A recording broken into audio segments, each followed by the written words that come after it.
Post kayo sa susunod na kumakanta kayo para ma-amaze kami sa boses nyo. Kukak. Ay, sorry idol, di man po kami marunong kumanta eh. Malunggay pandesal. Malunggay pandesal. Malunggay pandesal. Ay! Come on! Tinapay para almusal. Malunggay pandesal. Pandesal! Walang halong na chemical. Hey! Isa sinto. Nami kayo. Busog kayo. Yo, yo, yo, yo, yo, yo. Opo. Naniniwala po talaga ako sa mga multo. Totoo po talaga sila. Actually, tumataas po yung mga balaybo eh. Kasi naalala ko po nung bata po ako, pumasok po ako sa CR. Tapos, nagulat po ako sa nakita ng dalawa kong mata. May tae pero walang tao. Kaninong tae yun? Ang sabi po nila kapag napapanaginipan nyo daw po lagi yung isang tao, gabi-gabi, pag lagi nyo po siyang napapanaginipan, ang ibig sabihin daw po nun, tulog po kayo. Meron akong kwento. Ang kwento na to, may title na Pabilisan Lumangoy. Pabilisan lumangoy. So, nasa tubig sila. Siyempre, nalangin ka sa lupa.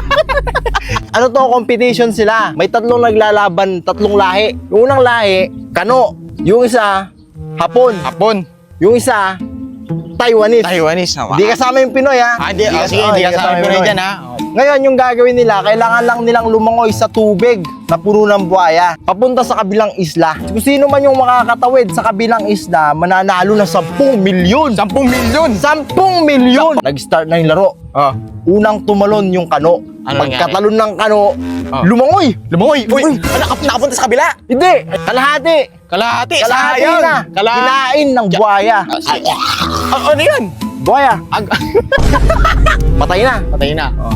Yung pangalawa naman susubok, yung Hapon. Hapon! Pagkatalo ng Hapon, hindi pa man natatampisaw sa tubig. Nakain na ng buhaya. Hindi mo na namin sa tubig! Nakain ng buhaya! Patay na. Patay na! Isa na lang! Oo, Isa na lang! Isa na lang yun! Isa yung na lang! Taiwanese na lang. Taiwanese na lang! Bago tumalon yung Taiwanese, may nakita yung mga tao. Lumalangoy, ang bilis. Buhaya? Ang bilis. Buhaya yan? Tao. Ay, tao! Tao yung lumalangoy, ang bilis. Tao! Bilis! Anong Nakarating. grabe! Nakarating sa kabilang isla. Anong lahi yun? Anong lahi yung tumalon? Ano? Pinoy. Pinoy! Sabi na Pinoy! Pinoy! Pinoy yan! Pinoy yan! Ang galing ng Pinoy, di ba? Oo. Ngayon, nagpalakpakan yung mga tao. Pero ito yung malupit. Nanalo yung Pinoy kahit hindi kasali. Uy! Pinoy yan eh!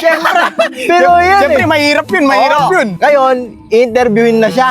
Kasi siya yung nanalo eh. Sabi nung interviewer, Sir, ngayon po, kayo yung nanalo ng 10 milyon. Ano pong gagawin nyo sa 10 milyon? Bibiling private jet? Hindi. Hindi. Alam mo sabi ng Pinoy, putang ina. Papahanap mo yung tumulak sa akin.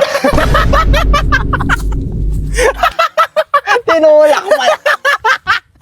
May tanong ako sa'yo yung baka, para saan? Siyempre, yung baka, ginagatasan yan. Yung baka, para sa gatas. Galing Eh, yung kabayo, para saan? Para sa kalesa. O ito, yung jeep, para saan? Para sa pasahero. Mali! Para saan pala? Ang jeep, para sa tabi. Manong! O ito, anong hayop yung may dalawang paa na nangingitlog?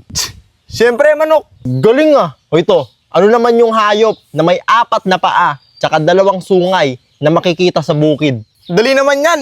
Siyempre, kalabaw! O sige ito, ano naman yung hayop na may 8 paa, 4 na sungay na makikita sa bukid? 8 paa, 4 na sungay na makikita sa bukid.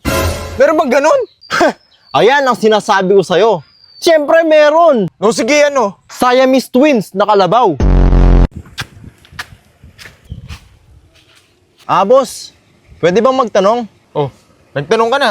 Ay hindi, 2 tanong. Pangalawa na yan. Pwede bang 4 na tanong? Naka-4 ka na. Ha? Anong pang-4? Pangatlo pa lang yun eh. Asan yung pang-4 dun? Kakatanong mo lang. Ano ba yung tatanong mo? Boss, naubusan kasi ako ng gas eh. Tanong ko lang kung saan yung malapit na gasolinahan dito. Yung gasolinahan. Nakita mo yung daanan na yan. Hmm. Diretsuin mo lang yan. Tapos may makikita kang arko doon. Doon sa arko na yon, merong kanto. Kumanan ka. Kanan. Pagkatapos nun, may makita ka ulit na kanto. Kumaliwa ka. Dumiretso ka, tapos may makita kang tindahan doon. Doon ka magtanong.